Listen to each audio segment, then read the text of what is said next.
라이잉 코리아에 오신 것을 환영합니다.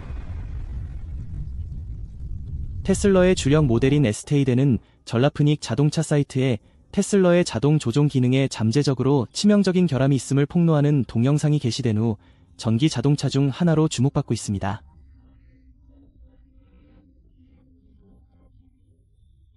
최근 베스트러프로 이전한 소셜미디어 플랫폼 X의 가치는 80% 하락했습니다.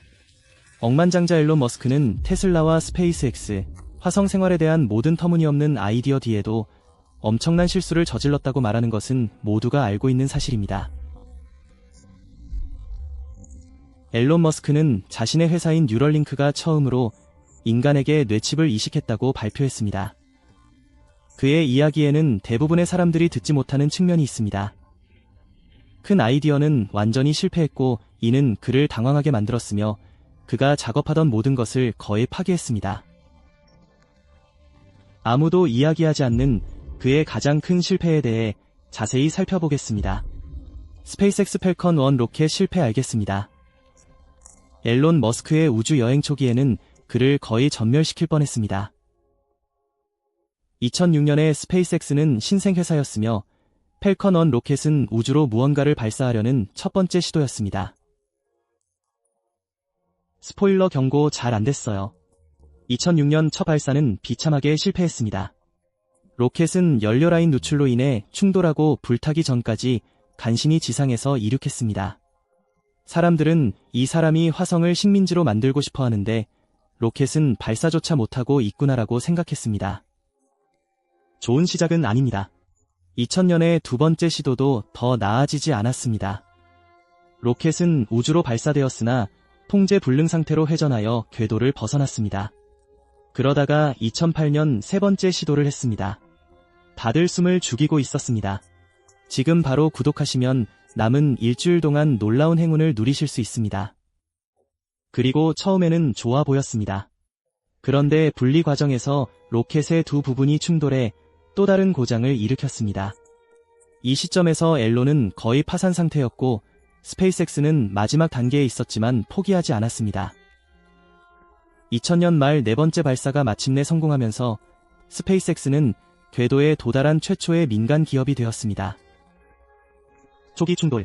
아픈 일이지만 그들은 오늘날 우리가 알고 있는 회사를 세웠습니다. 스페이스X 그래스하퍼 폭발. 2013년 스페이스X 그래스하퍼 폭발과 그것이 왜 큰 일이었는지 살펴보겠습니다.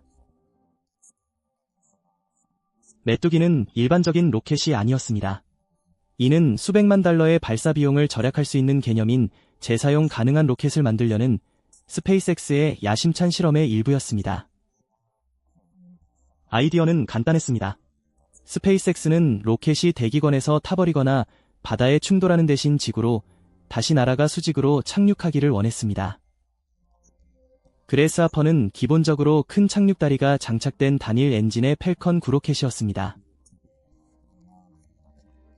이미 몇 번의 짧은 홉을 완료했지만 한계를 뛰어넘으면서 상황이 위험해졌습니다. 테스트에서 그래스하퍼는 더 높은 고도로 올라가서 더 나은 제어력을 보여주려고 했습니다. 여기서 문제가 발생했습니다. 유도 시스템이 실패하여 로켓이 안정적으로 유지될 수 없었습니다. 내비게이션이 제대로 작동하지 않으면 로켓이 통제할 수 없을 정도로 기울기 시작했습니다. 일정 각도를 넘어서면 회복이 불가능해졌고 안전 시스템은 추가 피해를 막기 위해 자폭을 시작했습니다. 로켓이 아무 이유 없이 폭발한 것이 아니라 계획된 안전 조치의 일환이었습니다. 실패처럼 보였지만 스페이스X는 이 사건을 통해 무엇이 잘못되었는지에 대한 데이터를 수집했습니다. 스페이스X는 오늘날 우리가 보는 성공적인 팰컨 9 착륙에 직접적인 영향을 미쳤습니다. 스페이스X가 더 큰 승리를 거두려면 그래스하퍼가 큰 실패를 겪어야 했습니다. 팰컨 9 M6 폭발이 발생한 2016년 9월 1일 스페이스X는 발사대에서 일상적인 준비 작업을 하고 있었습니다. 그들은 로켓이 고정된 상태에서 엔진을 점화하는 정적 화재 테스트라는 일상적인 절차를 수행하고 있었습니다. 모든 것이 준비되었습니다. 갑자기 팰컨 9 로켓이 대규모 폭발을 일으키며 2억 달러 규모의 AMO 6위성을 완전히 파괴했습니다. 문제는 위성이 단순한 기술이 아니라는 점입니다. 재앙적인 실패로 인해 폭발이 케이프 커네버렐에서 발생했으며 로켓은 이스라엘 통신 위성을 운반하고 있었습니다. 그것은 페이스북과 이스라엘 회사의 소유였고 아프리카의 소외된 지역에 인터넷 접속을 제공하기 위한 것이었습니다.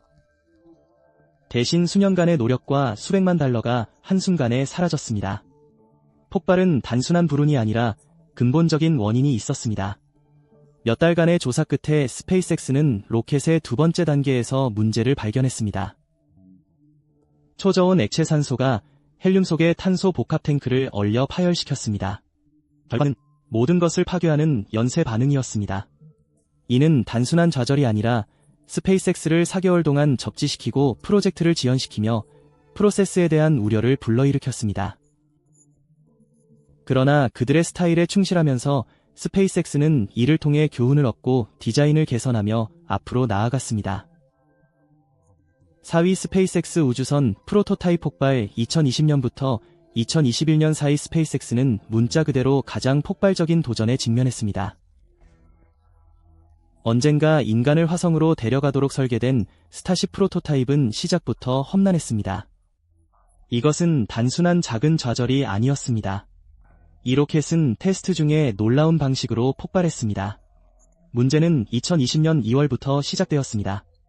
압력 테스트 중에 탱크가 휘어지고 무너졌습니다. 그것은 거의 절망적이었고 폭발도 없었고 단지 구겨진 금속 덩어리일 뿐이었습니다. 그러나 2020년 말까지 스페이스X는 고고도 시험 비행으로 전환했습니다. 우리는 지금 비행 컴퓨터에서 저장 순서를 진행하고 있으며 곧 돌아올 것입니다. 그리고 바로 그때 상황이 불타올랐습니다. 이러한 실패에도 불구하고 스페이스X는 테스트를 통한 학습이라는 원칙을 고수했습니다. 2021년 5월까지 SN15는 발사와 착륙을 무사히 마쳤습니다. 5위 테슬러 사이버트럭 유리 실패는 2019년에 있었던 사건으로 일란 머스크가 아마도 잊고 싶어하는 순간이었습니다. 많은 기대를 받던 공개 행사에서 머스크는 트럭의 장갑창이 방탄으로 처리되었다고 자랑했습니다. 시연을 위해 그의 팀은 운전석 쪽 창문에 금속공을 던졌습니다. 유리는 휘어지는 대신 즉시 부서져 모두를 놀라게 했습니다. 그들은 뒷창문으로 다시 시도했으나 역시 깨졌습니다. 머스크는 적어도 통과되지는 않았다며 어색하게 웃었습니다. 당황스러운 데모에도 불구하고 사이버트럭은 막대한 관심을 끌었습니다. 유리 테스트는 실패했지만 테슬러는 전체 디자인이 유지된다고 주장했습니다. 6번 펠컨 구착륙 실패로 인해 스페이스X는 2015년부터 2016년까지 펠컨 9로켓의 첫 번째 단계 착륙에 어려움을 겪었습니다. 제대로 작동하기 위해서는 몇 번의 심각한 실패가 필요했습니다. 첫 번째 시도에서 부스터는 드론십을 완전히 놓치거나 너무 세게 쳐서 넘어졌습니다. 한 경우에는 로켓이 기울어지면서 극적으로 폭발의 드론이 화염에 휩싸였습니다. 원인은 그리고 차량은 이제 더 두껍고 조밀한 대기에 진입하기 시작하며 이때 이 그리드 핀이 점점 더 많은 제어력을 갖게 됩니다. 연료, 유도 시스템 또는 착지다리의 안정성에 문제가 발생했습니다. 마침내 2016년 4월 스페이스X는 시행착오 끝에 최초로 드론 착륙에 성공하여 재사용 가능한 로켓의 가능성을 증명했습니다. 2015년 7번 펠컨 9 CRS-7의 폭발 사건은 로켓 과학이 얼마나 복잡한지를 여실히 보여주었습니다. 이번 임무는 국제우주정거장에 화물을 운반하는 일로 예정되어 있었지만 발사 2분 만에 문제가 발생했습니다. 로켓이 치솟는 동안 두 번째 단계 내부의 지지대가 파손되었습니다. 이 지지대는 가압된 헬륨병을 지지하고 있었고 헐거워지면서 헬륨이 액체 산소 탱크로 급속히 팽창했습니다. 그로 인해 발생한 과도한 압력이 로켓 전체를 공중에서 분해했습니다. 고도 32km에서 속도는 1초당 1km, 하강거리는 13km였습니다. 폭발로 인해 로켓뿐만 아니라 우주 비행사 공급품과 실험 장비를 포함한 중요한 화물을 운반하고 있던 드래곤 우주선도 파괴되었습니다. 이것은 단순한 금전적 손실이 아니었습니다. 결함을 식별하기 위해 노력하면서 스페이스X는 몇 달이 걸렸습니다. 스트럭 고장으로 인해 제조 및 검사 프로세스가 전면적으로 점검되었습니다. 당시에는 파괴적이었지만 CRS-7 사건 덕분에 스페이스X는 중요한 안전 개선을 이루게 되었습니다. 단지 버팀목을 고치는 것만이 아니었습니다. 모든 구성 요소를 테스트하는 방법을 개선하는 것이 중요했습니다. 8번째 테슬러 마델 S 화재 사건. 2013년 테슬러는 심각한 불황에 빠졌습니다. 테슬러 마델 S 차량 여러 대가 사고나 도로 잔해가 배터리 팩에 부딪혀 화재가 발생했습니다. 이 화재는 차량에 불이 붙는 모습을 담은 동영상과 함께 입소문이 났습니다.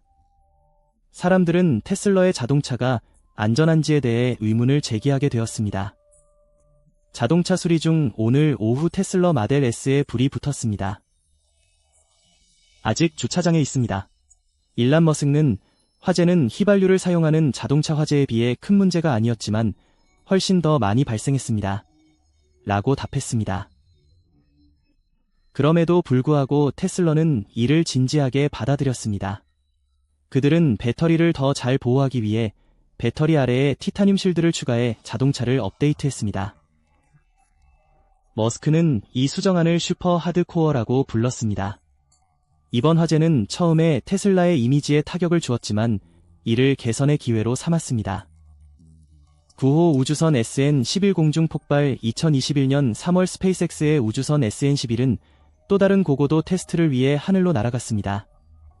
비행 중 모든 것이 괜찮아 보였습니다.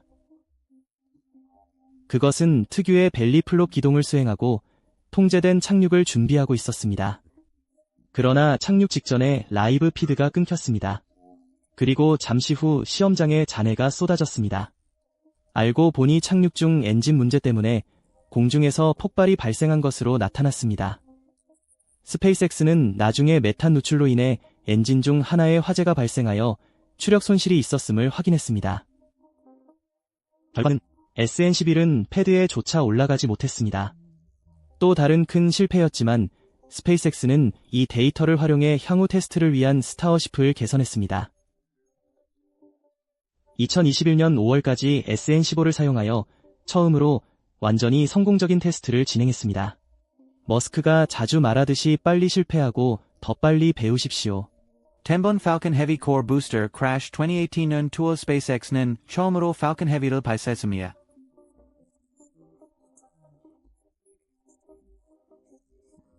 그리고 그것은 큰 성공이었습니다. 글쎄요, 대부분 두 측면 부스터는 단단한 땅에 완벽하게 다시 착륙하여 재사용 가능한 로켓 기술의 탁월함을 보여주었습니다. 그러나 로켓의 중간 부분인 코어 부스터의 결말은 달랐습니다. 계획은 코어 부스터가 바다에 있는 드론 선박에 착륙하는 것이었습니다.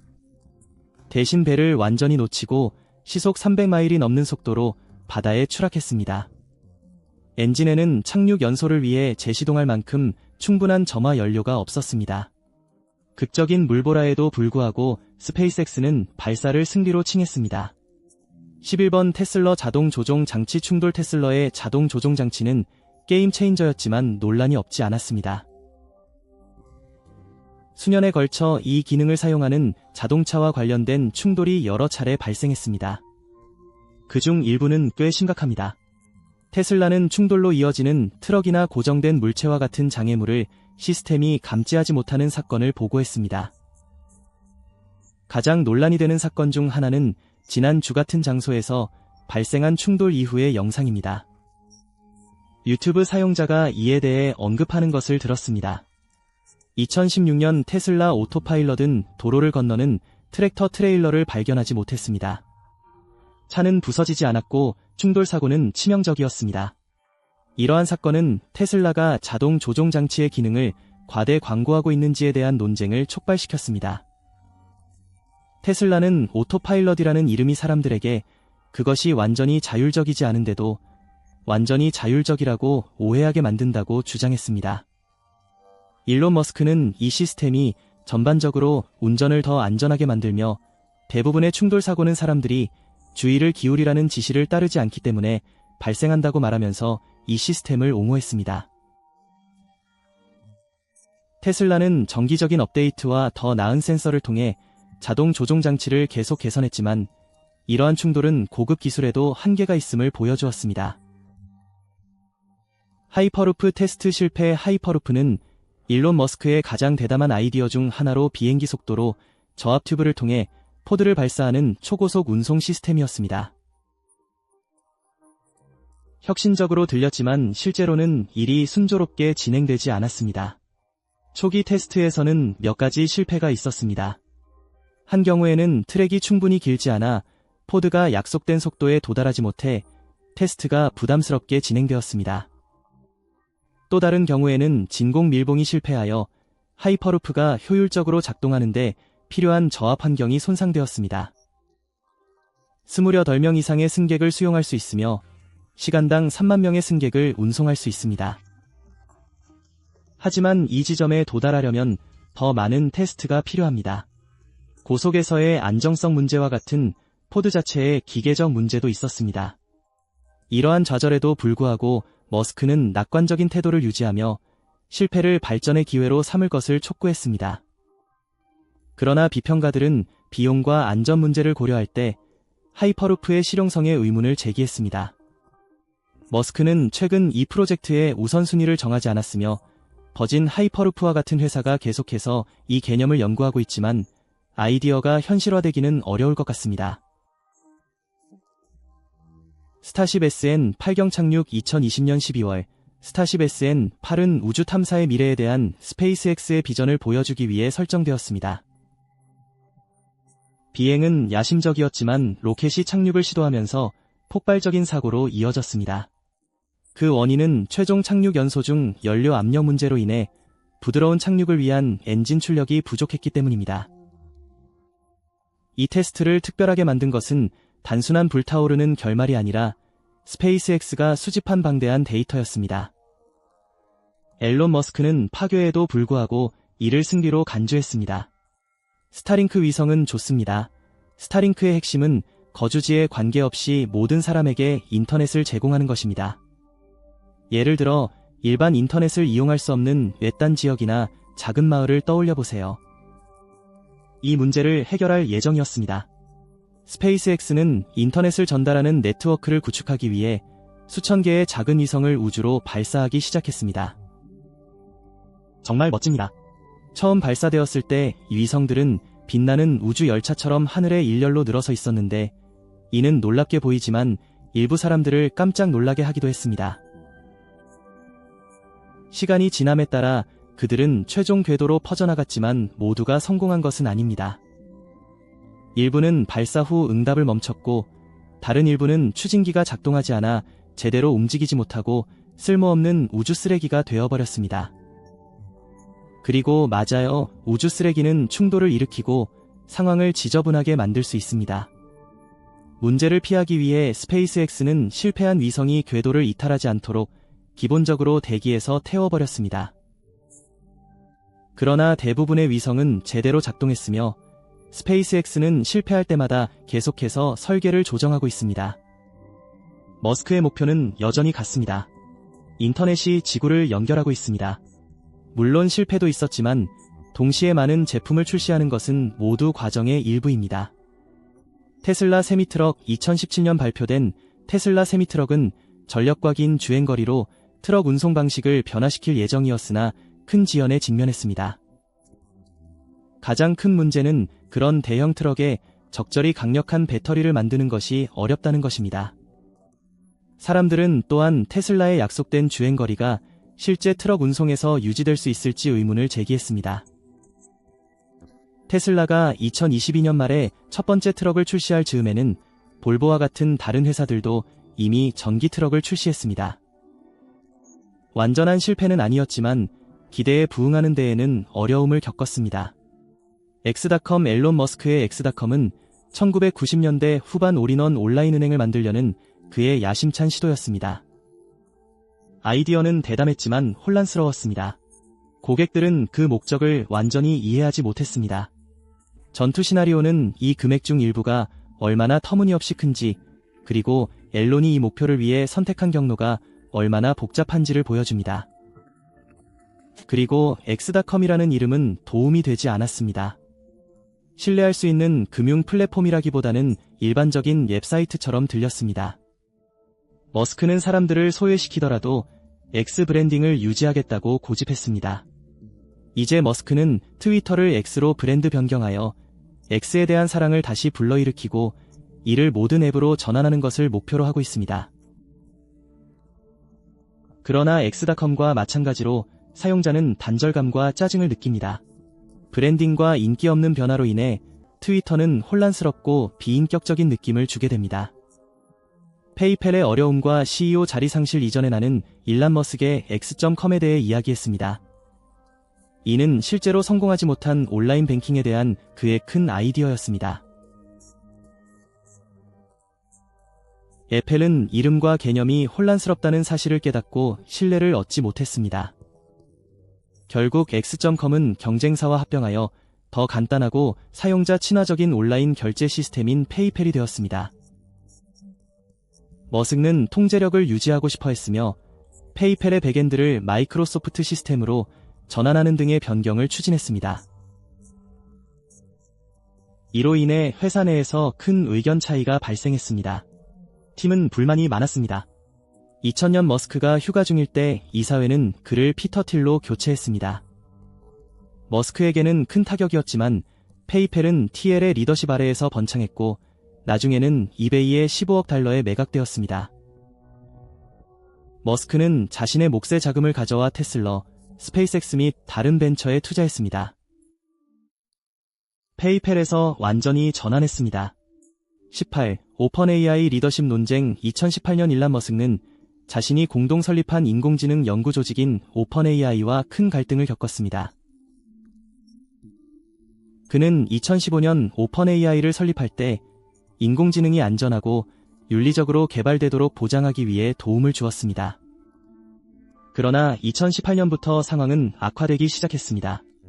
머스크는 구글과 같은 기술 대기업과 경쟁하려면 막대한 자원이 필요하다고 주장하며 오픈 AI를 자신이 통제하는 영리회사로 전환할 것을 제안했습니다. 멸망이 확실하다고 해도 나는 그때 살아있는 것을 선택할지 말지를 고민할 것입니다. 아마도 그 시간이 가장 흥미로웠기 때문에 살아있는 것을 선택했을 것입니다. 이 아이디어는 오픈 AI의 리더십이나 다른 이사회 구성원들과 잘 어울리지 않았습니다. 그들은 머스크의 영향력이 인류의 이익을 위한 오픈 AI의 AI 사명을 훼손할 것이라고 우려했습니다. 뜨거운 의견 불일치 끝에 머스크는 이사직을 사임하고 조직을 떠났습니다. 사임했음에도 불구하고 머스크는 AI 위험에 대해 여전히 목소리를 냈습니다. 한편 오픈 AI는 독립적으로 계속 활동하며 결국 연구 자금을 조달하기 위해 상한 수익 모델로 전환했습니다. 19년에는 지루한 회사의 프로젝트가 취소되었습니다. 그래서 처음에 지루한 회사는 정말 멋지게 들렸습니다. 그렇죠. 교통 문제를 해결하고 통근 시간을 훨씬 더 빠르게 만들어줄 수 있는 터널이 있을까요? 모두가 이것을 과대평가했지만 일란 머스크가 이 회사와 약속한 모든 것이 실제로 이루어지지는 않았습니다. 그가 발표한 대형 터널 프로젝트 중 일부는 결국 취소되었습니다. 예를 들어 시카고 오헤어 익스프레스를 타보세요. 머스크는 공항까지 고속터널을 약속했지만 많은 화제 끝에 조용히 사라졌습니다. 기차는 모든 역에 정차해야 하지만 약탈 승객은 다른 모든 정류장을 건너뛰고 목적지까지 직접 이동합니다. 교통량을 줄이기로 했지만 테스트 단계에서 실패한 로스앤젤레스 터널도 마찬가지입니다. 이유는 대부분 규제가 문제고 자금이 부족하며 터널링이 예상보다 훨씬 어렵고 비용이 많이 든다는 사실입니다. 지루한 회사는 여전히 존재하지만 이러한 야심찬 프로젝트 중 일부는 시작조차 하지 못했습니다. 테슬라의 환경 규정 준수 문제는 지구를 구하는 일을 최우선으로 하는 회사에게 다소 아이러니합니다. 캘리포니아의 기가팩토리 같은 공장에서 자동차와 배터리를 생산하는 동안 많은 폐기물과 배출가스가 발생합니다. 규제 당국은 테슬라가 유해 물질을 공기와 물에 누출시키는 등의 규정을 위반한 사례를 적발했습니다. 예를 들어 텍사스 공사로 인해 발생한 오염물질이 인근 하천으로 방출되어 야생 동물에게 해를 끼치고 음용수의 오염을 초래할 수 있습니다. 여기서 가장 큰 문제는 테슬라가 청정 에너지의 길을 선도해야 한다는 것이지만 이런 사건은 테슬라가 항상 규칙을 준수하지는 않는다는 것을 보여줍니다. 이는 마치 세상을 엉망으로 남겨두고 청소하려는 것과 같습니다. SEC와 앨런 머스크 간의 문제는 수년 동안 갈등을 빚어왔습니다. 주로 머스크의 트위터 습관 때문입니다. 2018년에 그는 주당 $420에 테슬라를 비공식으로 전환하는 것을 고려하고 자금이 확보되었다고 트윗했습니다. 이 문제는 48시간 내에 이루어졌으며 금액은 공개되지 않았거나 면책금이 부과되었습니다. SEC는 현재 진행 중인 조사에 대해서는 언급하지 않는다고 밝혔습니다. 이로 인해 엄청난 혼란이 발생했습니다. 머스크는 테슬라 회장직에서 물러나야 했고 $2,000만 벌금을 지불해야 했으며 심지어 테슬라에 관한 중요한 내용을 게시하기 전에 자신의 트윗을 변호사의 검토를 받도록 동의해야 했습니다. 물론 머스크는 머스크이기 때문에 트윗을 멈추지 않았습니다. 그는 수년에 걸쳐 SEC를 짜증나게 하는 내용을 지속적으로 게시했고 추가 조사를 받게 되었습니다. 이 상황은 머스크의 충동적인 트윗이 그와 같은 사람에게도 큰 문제를 일으킬 수 있음을 보여줍니다. 하나의 트윗이 어떻게 그렇게 많은 법적 문제를 일으킬 수 있는지 정말 놀랍습니다. 22. 우크라이나는 위협을 날려버렸습니다. 2022년 앨런 머스크는 러시아와의 전쟁 중 우크라이나와 관련된 논란의 중심에 섰습니다. 머스크는 우크라이나에 스타어링 위성 인터넷을 제공하여 분쟁 중에 연결을 유지하도록 돕는 일에 참여하기 시작했습니다. 처음에는 머스크가 영웅처럼 보였지만 그가 트위터에서 전쟁이 어떻게 끝나야 하는지에 대한 의견을 공유하면서 상황이 바뀌었습니다. 머스크는 많은 사람들이 러시아의 이익에 치우친 것으로 보는 평화 계획을 제안했고 이에 따라 우크라이나 정부와 지지자들이 화가 났습니다. 그들은 외교에 대한 전문 지식이 없는 기술, 억만장자 머스크가 분쟁에 영향을 미칠 수 있는 공개 성명을 내는 것을 높이 평가하지 않았습니다. 우크라이나는 그를 불러 그의 해결책을 거부하고 자신들의 방식으로 상황을 처리하겠다고 말했습니다. 반발이 거셌습니다.